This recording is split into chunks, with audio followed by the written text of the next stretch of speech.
কে কে আনারস খাবা চলে আসো। আমার আনারস খাইতে অনেক ভালো লাগে। আম্মু আমাকে আনারস দিয়েছে, আমি বেলকনিতে বসে বসে খাচ্ছি।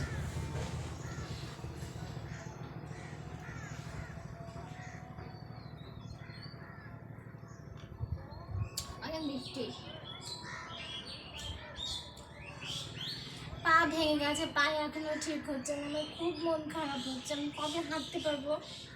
আম্মু আমাকে এনে বেলকনিতে বসায় রেখেছে, তাই আমি বেলকনিতে বসে আছি। আবার নিয়ে যাবে এসে।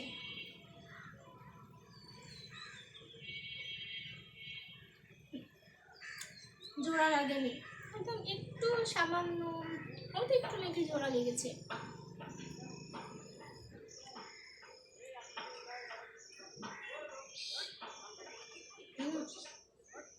কে খাবা আনারস? চলে আসো খাইতে।